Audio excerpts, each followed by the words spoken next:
तो लंग्स के एरिया होते हैं वो रेस्पिरेशन को चेक करते हैं। देखिए स्टेथो लगाने का तरीका ये होता है, स्टेथो में ये पॉइंट थोड़े से आगे की ओर होते हैं, देख पा रहे हैं आप लोग, आगे की ओर चुके होते हैं ना, तो जो आगे की ओर होते हैं उसको ऐसे लगाते हैं, ठीक है, तो ये कान में ठीक लगेगा।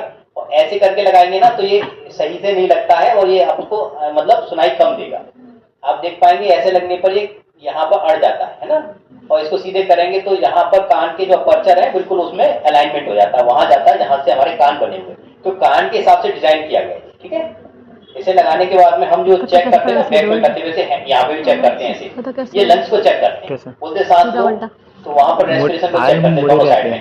और लंग्स के 3 लोब्स होते हैं, अपर मिडिल लोअर, ये तो आगे से चेक करते हैं, वही सेम चीज पीछे से चेक करते हैं ये।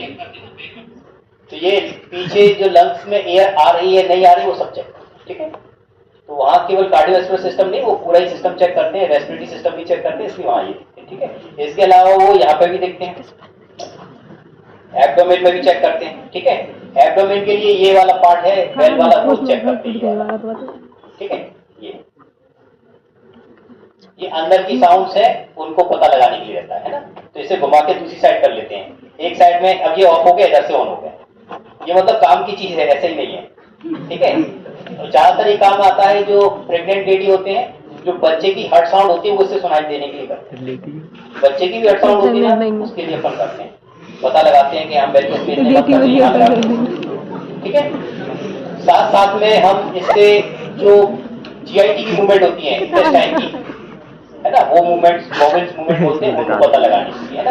अगर मूवमेंट बढ़ जाए या कम हो जाए, पेटों से भी गड़बड़ाहट की आवाज आती है, वो भी सुनाया आपने। यदि वो बढ़ जाए तो कुछ प्रॉब्लम है, वो बंद हो जाए तो भी बहुत बड़ी प्रॉब्लम है। इसका मतलब होता है 2 वेव के बीच का स्थान, है ना। अरे मत बनाया वीडियो है, दिमाग में होना, दिमाग मोटा है सर, यूट्यूब पे डाल देगा ना।